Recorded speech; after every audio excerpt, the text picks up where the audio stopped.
Tenanglah di hatiku, Tuhan memimpin langkahku. Di tiap saat dan kerja tetap ku rasa tangannya. Tuhanlah yang membimbingku, tanganku dipegang teguh. Hatiku berserah penuh, tanganku dipegang teguh.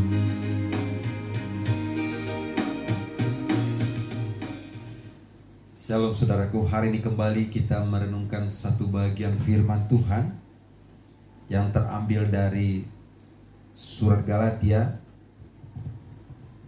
pada pasalnya yang ketiga, ayatnya yang pertama sampai dengan ayatnya yang kelima. Galatia pasal 3 ayat yang pertama sampai ayat yang kelima. Perikop: dibenarkan oleh karena iman. Hai orang-orang Galatia yang bodoh, siapakah yang telah mempesona kamu? Bukankah Yesus Kristus yang disalibkan itu telah dilukiskan dengan terang di depanmu? Hanya ini yang hendakku ketahui daripada kamu. Adakah kamu telah menerima Roh Kudus, roh karena melakukan hukum Taurat, atau karena percaya kepada pemberitaan Injil? Adakah kamu sebodoh itu? Kamu telah mulai dengan roh. Maukah kamu sekarang mengakhirinya dalam daging? Sia-siakah semua yang telah kamu alami sebanyak itu? Masakan sia-sia. Jadi bagaimana sekarang? Apakah Ia yang menganugerahkan roh kepada kamu dengan berlimpah-limpah, dan yang melakukan mujizat di antara kamu berbuat demikian karena kamu melakukan hukum Taurat, atau karena kamu percaya kepada pemberitaan Injil? Sedemikian jawab firman Tuhan. Berbahagialah mereka yang tidak hanya mendengar membaca, namun melakukannya di dalam kehidupan sehari-hari. Amin.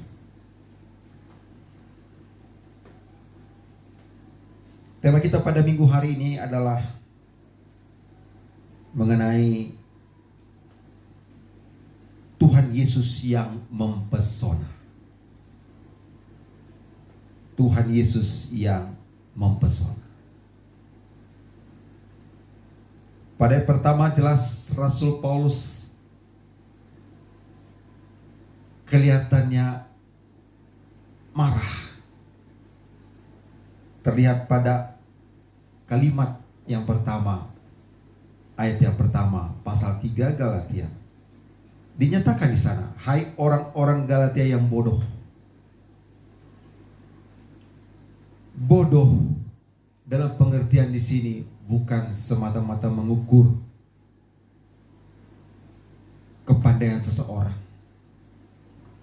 tetapi Rasul Paulus melihat bahwa semua orang Galatia yang sudah mendengarkan firman Tuhan, yang sudah berkali-kali mendengar firman Tuhan, tetapi mereka melakukan hal yang tidak berkenan di hadapan Allah. Dan memang saudara,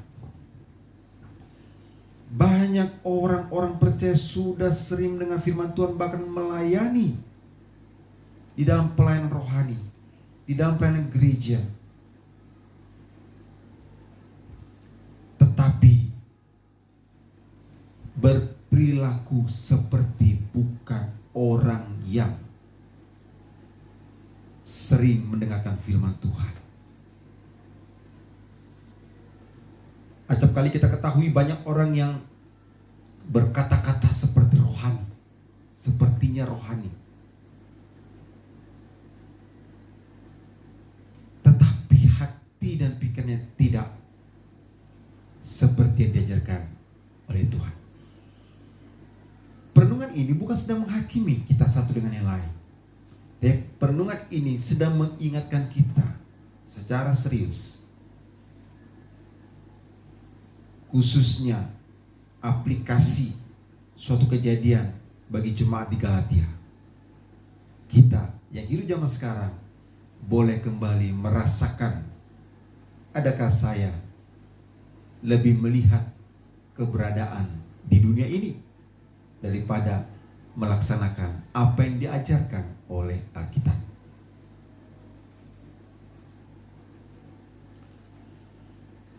Pada ayat yang kedua jelas dikatakan di sana,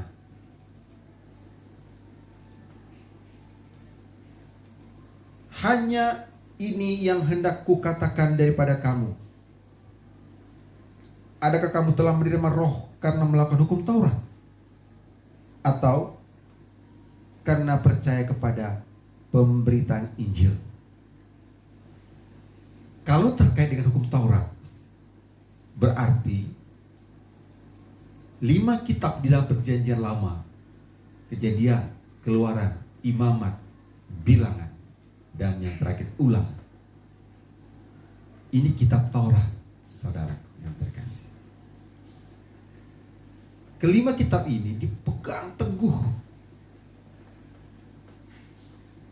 agar menjadi ukuran untuk menentukan orang lain bersalah, berdosa, tidak beriman, dan seterusnya, dan seterusnya. 5 kitab ini dipakai ukuran. Tentu dalam kelima kitab ini ada ke-10 hukum Taurat tertuang di dalamnya. Kita hidup di masa Perjanjian Baru,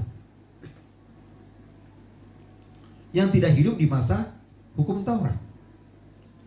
Tapi yang menarik luar biasa dan sungguh dahsyat, kita seperti orang-orang yang memahami hukum-hukum Taurat. Kita seperti orang-orang yang mampu, yang sudah lebih baik dari yang lain, tanda petik, menuduh orang ini berdosa. Seperti orang yang sudah menguasai hukum Taurat. Begitu ya. Oleh sebab itu pada ayat ketiga dikatakan, adakah kamu sebodoh itu? Adakah kamu sebodoh itu? Zaman sekarang kalau bicara bodoh itu sudah suatu umpatan, caci maki, dan seterusnya ya. Tapi firman Tuhan melalui Rasul Paulus mengecam orang-orang di Galatia. Adakah kamu sebodoh itu? Ya, kalau yang gak enak mendengar kata bodoh atau sebodoh, ini coba salahkan ini nats firman Tuhan ini. Tapi ketahuilah ketika ditegur oleh firman Tuhan dengan istilah sebodoh itu, sesungguhnya Anda sedang dikasihi. Sesungguhnya Anda belum terlambat. Makanya jangan baper, bawa perasaan. Jangan ya. Tapi terima itu menjadi berkat. Ditegur untuk kebaikan kan jauh lebih baik. Berarti Anda punya harga. Ya. Kok saya ditegur? Berarti ada harga. Anda diperhatikan. Itu sebenarnya. Ini, ya. Adakah kamu sebodoh itu? Kamu telah mulai dengan Roh Kudus, ya. Kamu telah dimulai dengan Roh Kudus. Maukah kamu sekarang mengakhirinya di dalam daging? Maksudnya begini, sudah sering mendengar firman Tuhan, sudah dibaptis, sudah sering mengikuti kegiatan-kegiatan rohani, retreat, mengikuti kegiatan rekoleksi, atau apapun namanya, KKR, kebaktian rohani.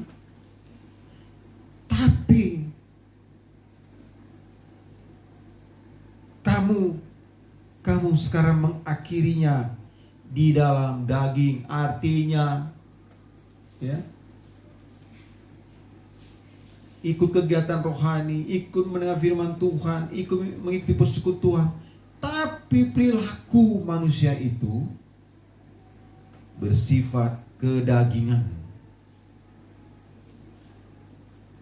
kemewahan, agar dihargai, ya, memakai atribut-atribut, fasilitas-fasilitas yang diukur supaya dinilai dunia, dinilai orang lain. Kemudian melakukan kegiatan-kegiatan duniawi yang menurut dirinya jauh lebih baik. Itu yang dipilih. Melakukan kenikmatan-kenikmatan duniawi, ya, yang sebenarnya itu sementara. Ya, kenikmatan duniawi itu sementara, saudaraku. Kalau saya mau ambil contoh, saya atau saudara makan di restoran, menikmati makanan di restoran itu, lalu ditanya bagaimana rasanya, enak luar biasa. Tapi hanya selama duduk di bangku meja restoran. Keluar dari itu Anda tidak menikmati lagi makanan itu, benar bukan? Benar ya? Itu sementara, saudaraku. Tapi itu yang dikejar. Tentu saya dan saudara bingung ya. Kok yang sementara yang dikejar? Yang sifatnya abadi selamanya itu gak dikejar, diabaikan bahkan. Makanya Rasul Paulus gak salah mengatakan, adakah kamu sebodoh itu? Sekali lagi, adakah kamu sebodoh itu? Ya. Kenikmatan duniawi disebutkan di sini mengakhirinya di dalam daging. Maka lanjutan di ayat keempat,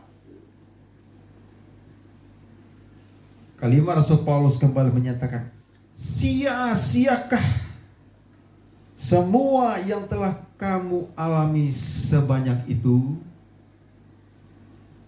Masakan sia-sia? Ini kalau digali lebih jauh, mengapa istilah sia-sia semua yang telah kamu alami sebanyak itu? Maksudnya begini, saudaraku yang terkasih.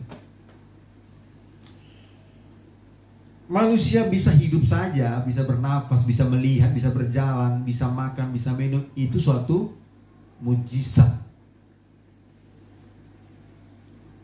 Ya. Manusia diperlengkapi Allah dengan kedua tangan, kedua kaki, mata, hidung dan mulut, telinga dan lain sebagainya itu. Belum organ dalam tubuh ya, ginjal, hati, paru-paru dan seterusnya itu. Itu mujizat.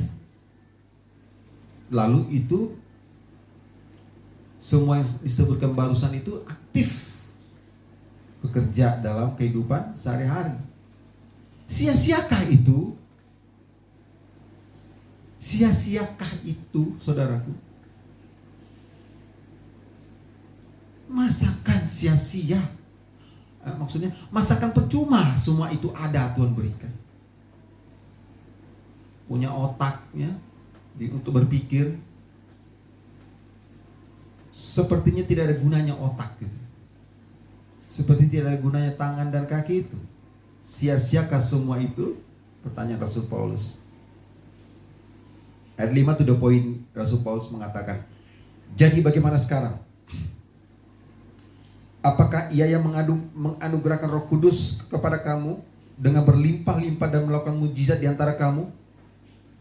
Berbuat demikian karena kamu melakukan hukum Taurat. Ini maksudnya kedagingan itu. Atau karena kamu percaya kepada pemberitaan Injil. Di dunia ini memang ada dua pilihan saja. Kalau nggak jahat baik, kalau nggak baik jahat. Di tengah itu nggak ada. 40% jahat, maka 51%-nya jahat.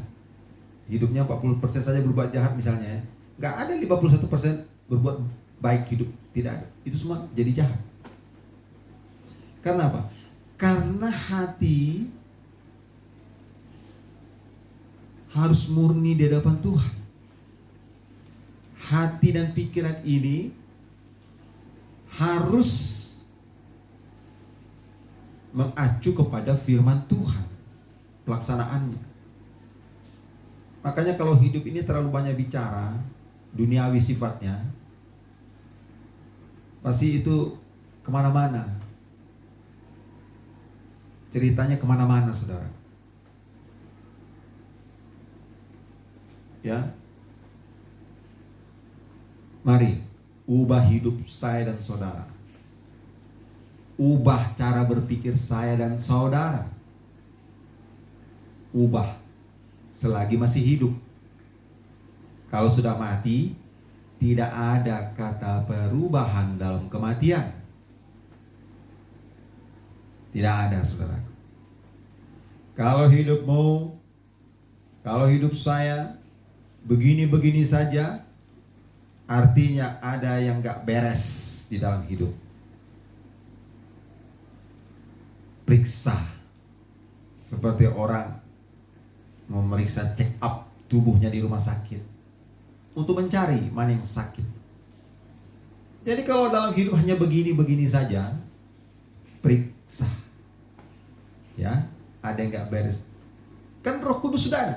Tanya, Roh Kudus tegur saya, periksa saya, apa yang gak beres, kenapa saya begini terus? Ya, kan sedemikianlah situasi kondisi seseorang, yang juga demikian dialami oleh jemaat di Galatia, sehingga Rasul Paulus marahnya seperti itu. Hai orang-orang Galatia yang bodoh. Ya, adakah kamu sebodoh itu? Ini ungkapan yang sudah marah Rasul Paulus. Baik saudaraku, ayat yang pertama dan ayat yang kelima, kita bertanggungjawabkan di hadapan Tuhan, saya dan saudara. Karena kita tidak boleh saling menghakimi satu dengan yang lain. Benar bukan? Kita kalau ditanya, kamu percaya kepada Yesus? Semua akan menjawab, ya yang percaya ya. Saya saudara akan berkata, ya saya percaya kepada Yesus.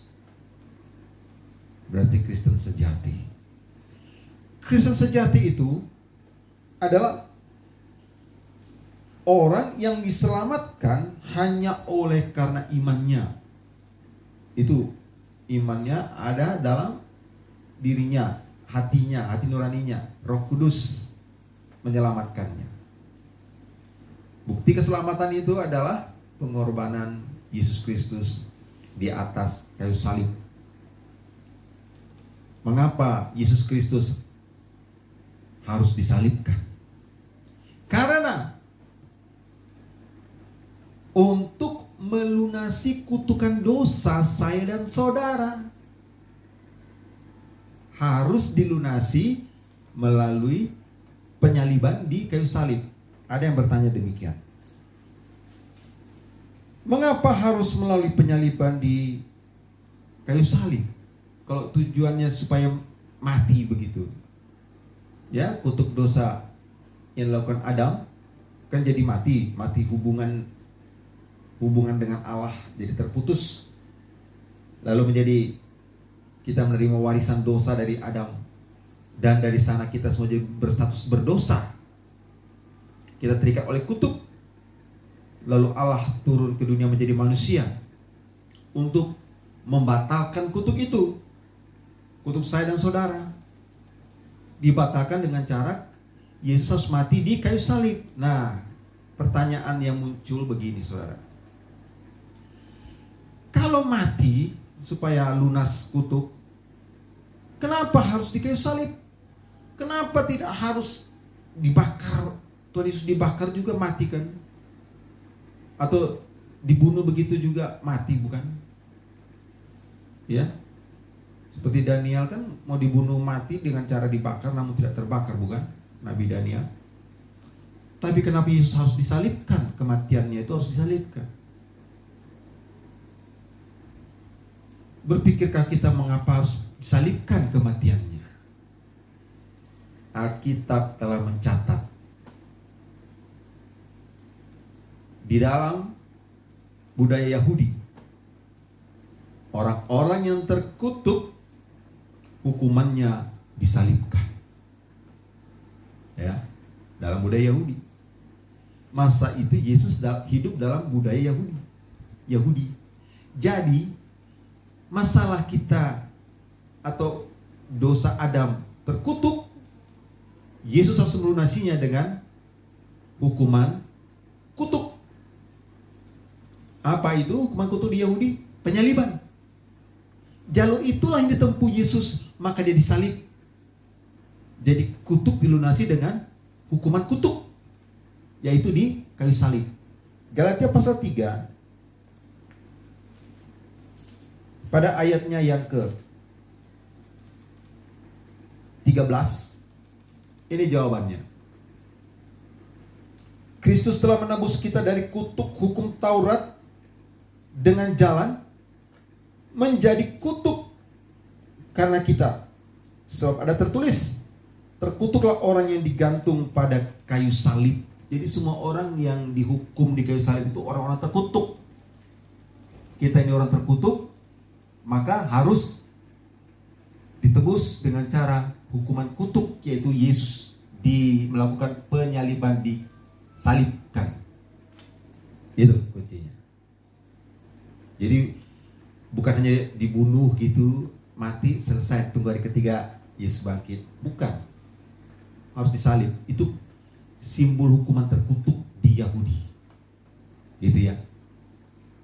Nah, tapi kita tidak akan tegakah kita menyia-nyiakan proses penyaliban itu?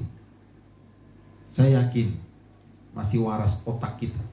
Kita tidak akan mau peristiwa penyaliban itu terbuang begitu saja. Tidak akan mau. Karena itu mahal dan berharga.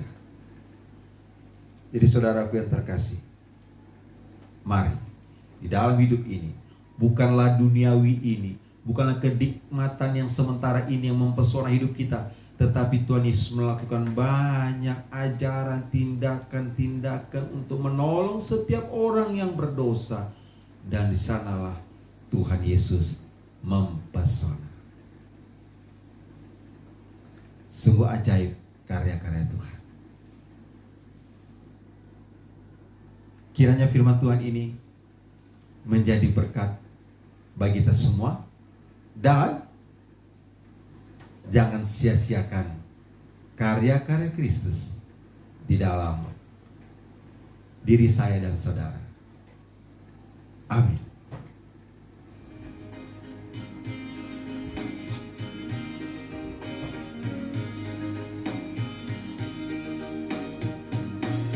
Tak ku sesalkan hidupku, betapa juga nasibku,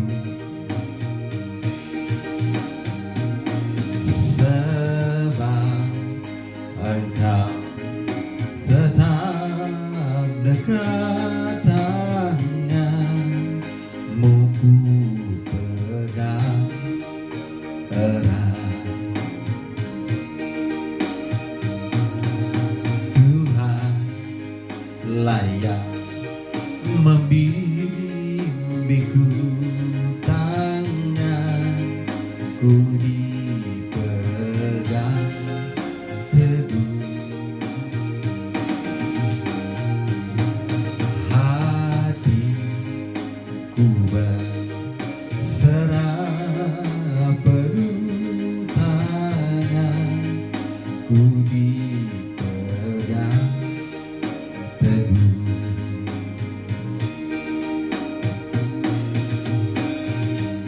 Nantikan karya Tuhan di dalam hidup saya dan saudara,